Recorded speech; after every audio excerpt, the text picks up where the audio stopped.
Hey, Teddy K here for the Best Buy blog, and in this video review, take a look at the Amazon Kindle Paperwhite 2021 edition. Amazon's latest Kindle that is probably your best bang for your buck as far as Kindles go. It's been 3 years since Amazon launched a Paperwhite e-reader, and 3 years is a good amount of time to make some changes, and that's where I want to sort of focus, is making a comparison kind of to what was there before and what there is now.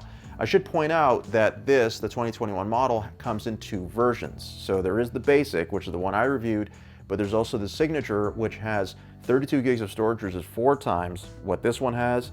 It also has a dynamic lighting, so it'll automatically adjust lighting based on where you are, and also wireless charging. This doesn't have either of those things.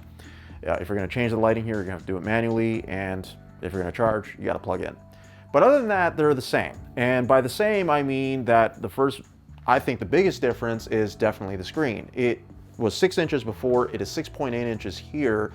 And you know, 0.8 inches doesn't seem like a lot, but on an e-reader, I would argue that it is, because it fits more text by default onto the screen, meaning that you ideally make a book fewer pages, fewer page turns. Again, this is all relative. It depends what kind of fonts you're using and how big those fonts are. But by default, you should notice that some books are just going to require turning fewer pages. The other element, of course, is that you had 5 LEDs in the previous screen. You've got 17 here.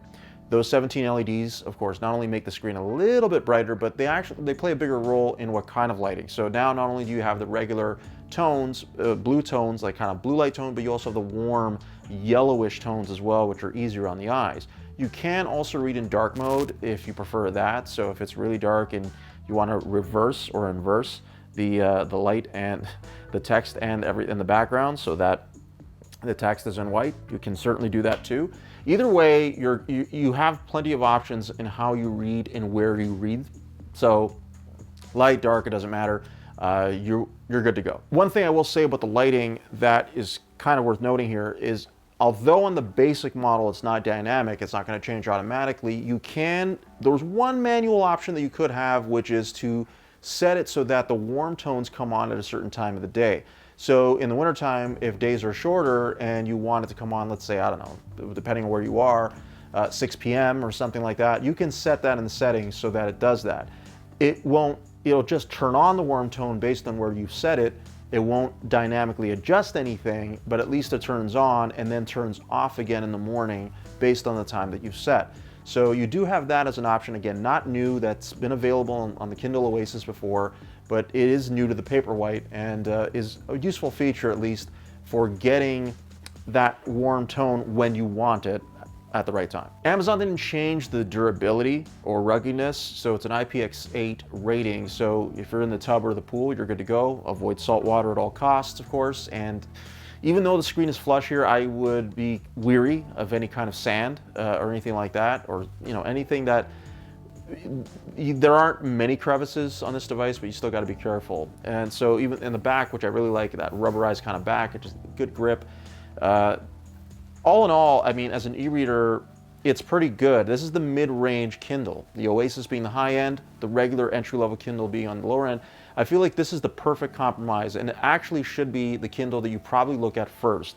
If you're looking for a Kindle and you want an e-reader specifically that Amazon makes, this is probably the first one I would look at. Bear in mind now, if you are going to put other content on here, so beyond ebooks, because you're not going to be able to read audiobooks here. Yes, there's Bluetooth support, but it's for the vision impaired. So you're not going to be able to read audiobooks here, or listen to audiobooks, I should say. If you are going to put other content on here, PDFs, documents, text documents, JPEGs even, you can. Every Kindle has an email address that's assigned to it. So if you go to settings and then your account, you will see that there's an email address at the bottom. If you email documents to that account, they will then load onto this. Now that's standard for every Kindle. This is not new or unique to this particular device, but it's probably the easiest way that I've found to get some documents on here. Unfortunately, you can't read protected MOBI files or CBZ or any type of ebook file that, unfortunately, even if it's unprotected, it will not be read here, like on Kobo devices, for example.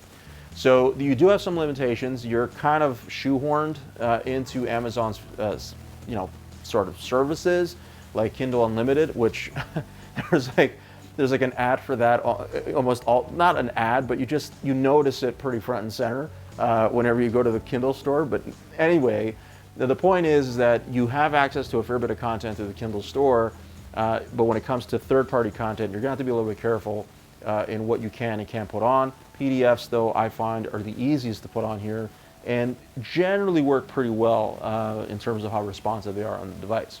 Last thing is going to be battery life. So battery life has been augmented. Before, Amazon rated the previous Paperwhite at 4 weeks. This one's rated at 10. Now that's based on 30 minutes of reading per day. So on average, I mean, if you're reading 30 minutes, okay. But if you're reading more than that, it's obviously not going to last 10 weeks, but it's going to last 4 weeks. So you're not going to be charging this all that often. Yes, there is a USB-C port, which is great and very convenient. It doesn't charge any faster because of that, though. So if you do plug in, it's going to take at least a few hours to, to fully charge the device from 0 to full. But you're not going to be doing that all that often. So, plug in when you need to, but you're not going to have to do it very often, and that's a really good thing. So if you're going to travel with this, you're probably not going to need to charge unless you're really reading, like you have it on and you're reading for hours and hours and hours per day. And that's my review of the new Amazon Kindle Paperwhite, the 2021 version. For the Best Buy blog, I'm Teddy K. Thanks for watching.